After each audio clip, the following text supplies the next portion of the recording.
Es la 1:02 p.m, es un gusto seguir con ustedes. Estamos en Meridiano Blue con los hechos más importantes de Colombia y del mundo. Comenzamos hablando de la tragedia que vive la ciudad de Barranquilla. Aumenta a 11 el número de fallecidos por el consumo de licor elaborado con metanol, según confirmó en las últimas horas la Secretaría de Salud de la capital del Atlántico. 11 muertos y un número mayor de personas que están hospitalizadas. Vanessa Saldarriaga en Barranquilla.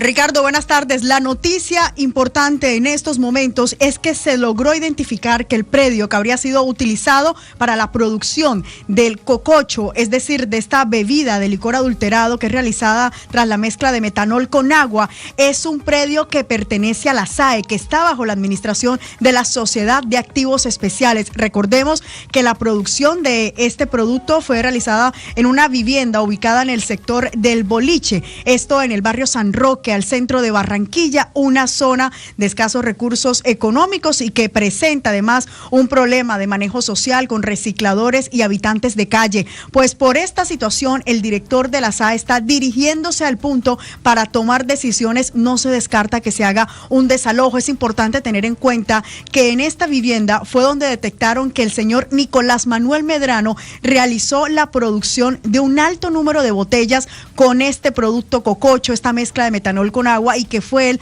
la primera víctima mortal tras haberlas probado. Sin embargo, antes de morir alcanzó a colocar en circulación varias botellas, las cuales en estos momentos todavía estarían en venta, y por lo que tuvo que establecer la alcaldía de Barranquilla un puesto de mando unificado con el objetivo de identificar todas estas unidades, retirarlas de inmediato, pues la lista de muertos y de heridos sigue creciendo por lo mismo, porque todavía hay personas consumiendo este producto, Ricardo.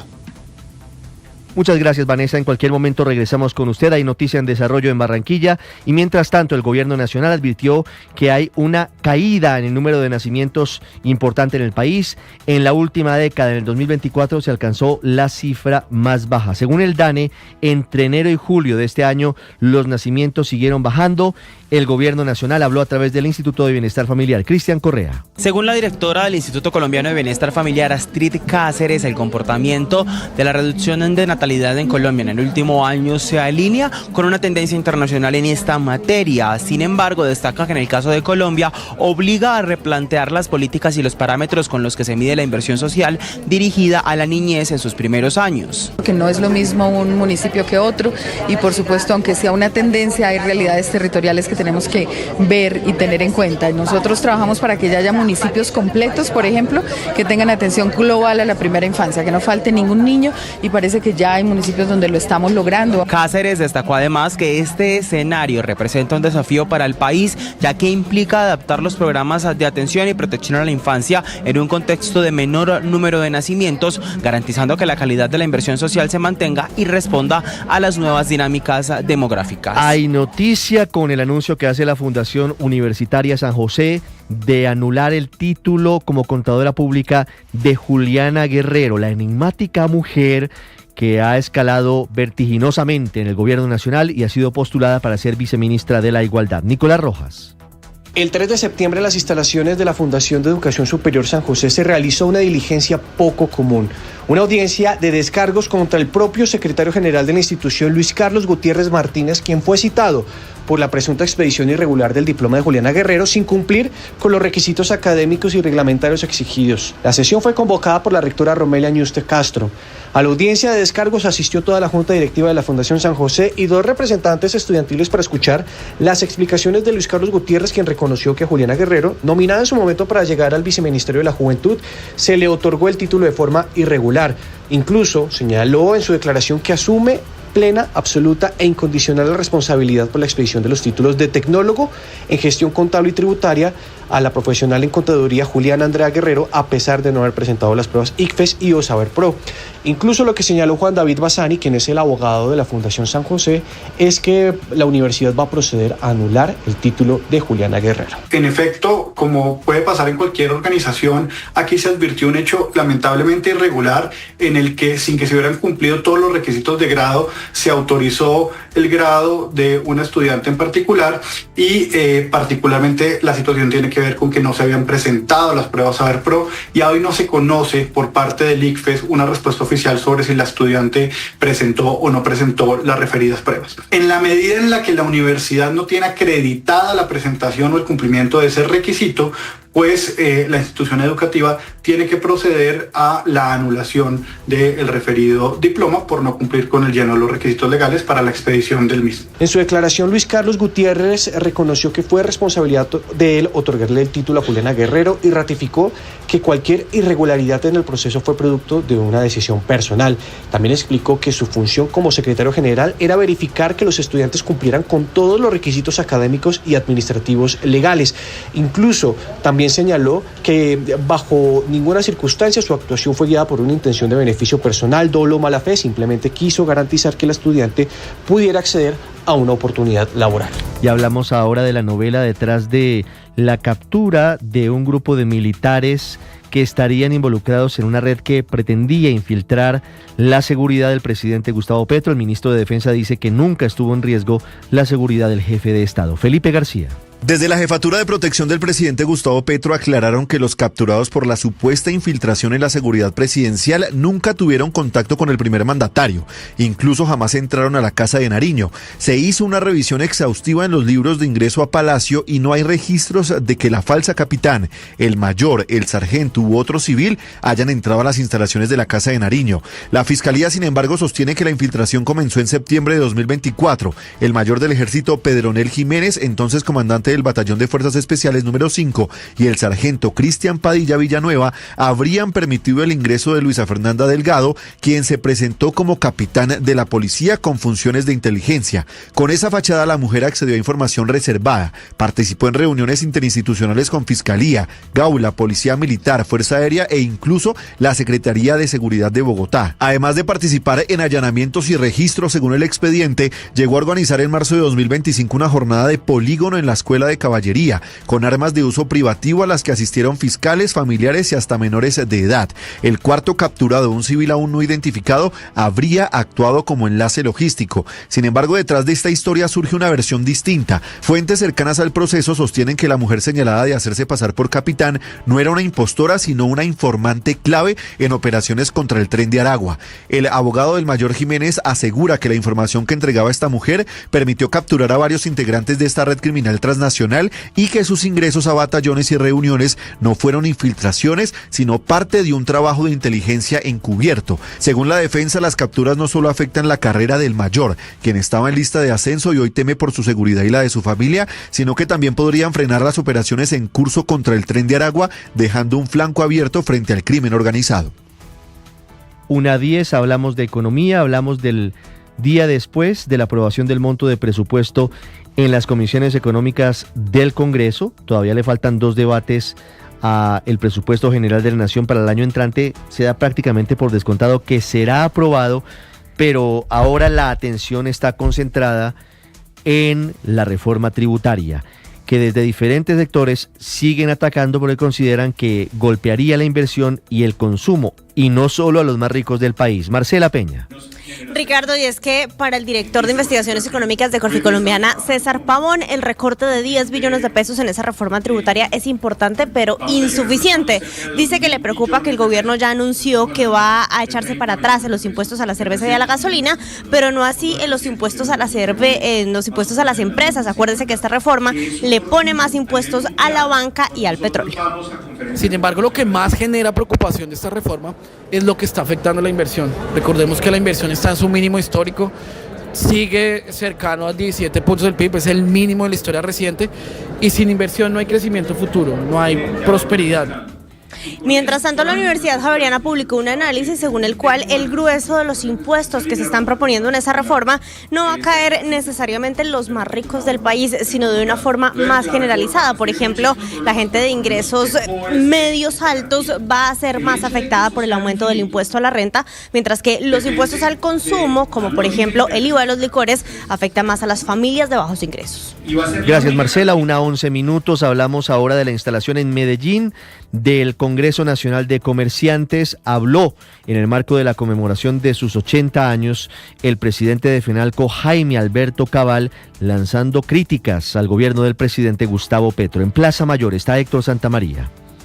Ricardo, así muy buenas tardes. Frente a gobernadores y alcaldes, lo que ha dicho Jaime Alberto Cabal, quien fue tajante al referirse al gobierno nacional, hizo su intervención primero dando una leve tranquilidad a los empresarios. Sin embargo, ese mensaje estuvo cargado de simbolismo político y de rechazo al mandato de Gustavo Petro, a quien cuestionó nunca haber gobernado durante este tiempo. Escuchemos. Después de 3 años y un mes de gobierno y faltando 10 meses de su mandato, el panorama que deja Petro al país no puede ser más desolador.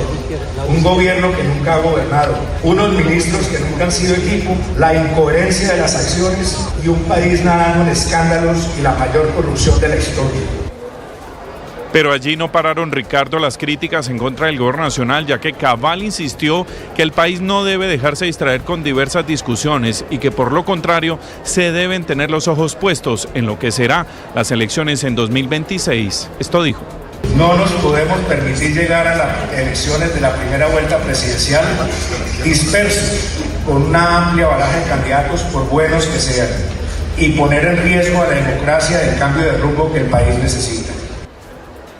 Incluso, Ricardo, aquí como un acto simbólico se mostró un reloj con la cuenta regresiva del presidente Gustavo Petro. Incluso en medio de esto aseguró el señor Cabal que debe haber acuerdos entre los precandidatos presidenciales para pensar en un mejor país y que por eso serán los debates que van a ser hoy y mañana aquí en Plaza Mayor, Medellín, Ricardo. Muy bien, Héctor, pendientes también del Congreso de los Comerciantes. Hay noticia relacionada con la crisis de la salud. Se suma otro hospital al cierre de servicios para los pacientes de la nueva EPS, esta vez frente al régimen contributivo, no frente al régimen subsidiado. ¿De qué hospital estamos hablando, Jessica Gutiérrez? Así es, Ricardo, buenas tardes. Y se trata del Hospital de San José, quien está informando hasta ahora oficialmente a Gloria Livia Polanía, que recordemos es la agente especial interventora de esta entidad. Y es que dicen que esta decisión da por terminado el contrato de prestación de servicios que, recuerde usted, fue firmado desde el 2008, que permitía la atención de los afiliados del régimen contributivo. Y es que, de acuerdo con el comunicado, la terminación busca poder garantizar los principios de legalidad, igualdad, universalidad y sostenibilidad para la institución. Este cierre de servicios entraría en vigencia desde el 1 de diciembre de este año, y así lo confirmó Carlos Humberto Pérez, quien es el director general de este hospital. Las razones son múltiples. Uno es que nuestra capacidad instalada es pequeña. Y la segunda es que hemos tenido problemas de relacionamiento, no hay interlocución con la nueva EPS. No tenemos pagos regulares, la deuda se viene creciendo. Y es que recuerde usted, Ricardo y oyentes, que el día de ayer la Fundación Chayo también informó el cierre de servicios para los pacientes del régimen contributivo en la nueva EPS, debido a que se ha visto obligado a destinar los recursos propios de la caja para poder mantener la atención de los afiliados y una deuda superior a los 95.000 millones de pesos. 1:15 en Cartagena fue capturado el hijo de alias Papá Pitufo, sindicado de haber causado lesiones graves a su exesposa en un apartamento en el sector de Los Morros, en la capital del departamento de Bolívar. Dálida Orozco.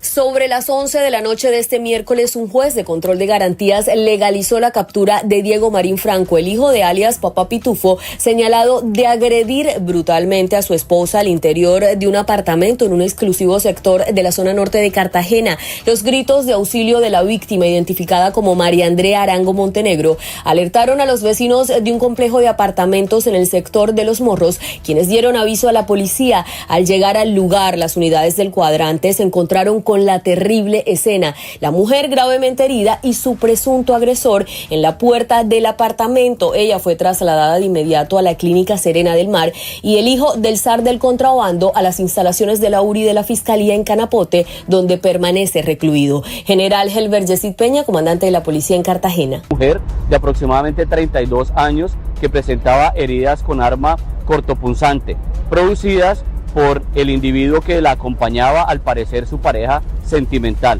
Este individuo de 38 años, oriundo de la ciudad de Cali, fue puesto a disposición de la autoridad judicial por los delitos de violencia intrafamiliar y tentativa de homicidio. Se conoció que la pareja habría arribado a la ciudad de Cartagena el pasado fin de semana para disfrutar de unos días de descanso junto a su hija, una menor de edad, y 2 escoltas. Al llegar al Corralito de Piedra se instalaron en un Airbnb en donde se registraron los hechos que hoy tienen a Marín Franco detenido en la fiscalía y a su esposa luchando por su vida en la UCI de una clínica. Las audiencias de imputación de cargos y medida de aseguramiento serán la próxima semana. 1:17, hablamos de las noticias del mundo.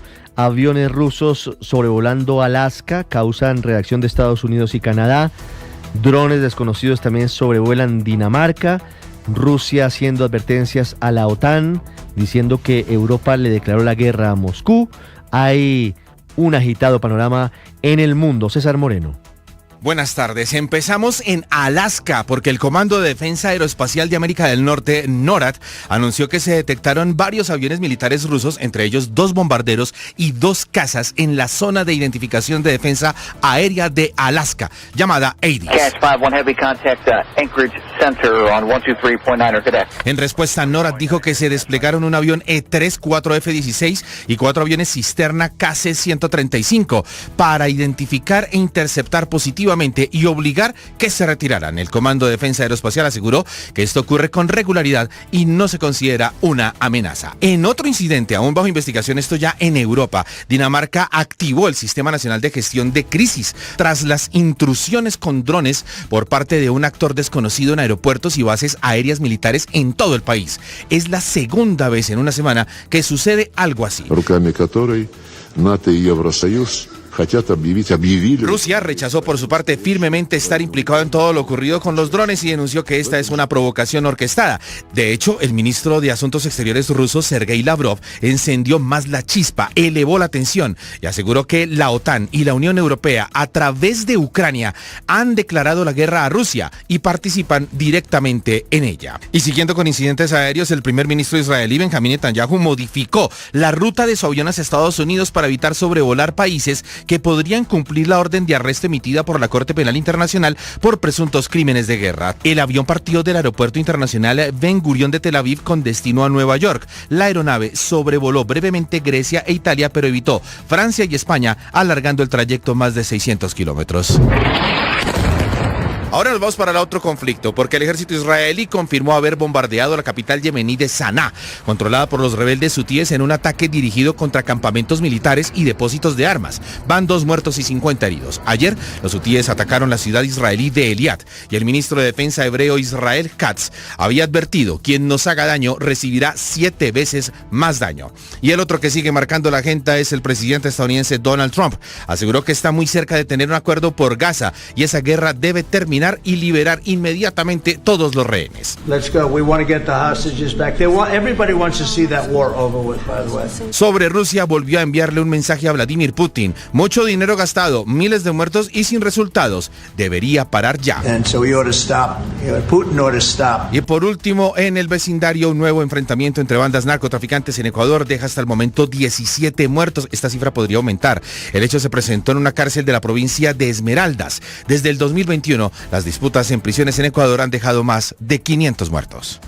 Muy bien, César, 1:20. En Deportes, Octavio, estamos en medio de la polémica por la celebración anticipada del Once Caldas, que al final resultó eliminado en la Copa Sudamericana, y más noticias deportivas. Hola Richie, con las buenas tardes y el saludo para todos. Hablaremos precisamente de eso, de lo que sucedió anoche con la Copa Sudamericana. Hoy también habrá fútbol en Copa Libertadores, Copa Sudamericana, habrá Copa Italia. Estaremos pendientes del equipo de Juan Guillermo Cuadrado. Fueron presentadas oficialmente las mascotas de la Copa del Mundo 2026 y también Colombia confirmó un par de partidos amistosos de cara a ese mundial. Todo en minutos acá en los deportes en Meridiano Blue.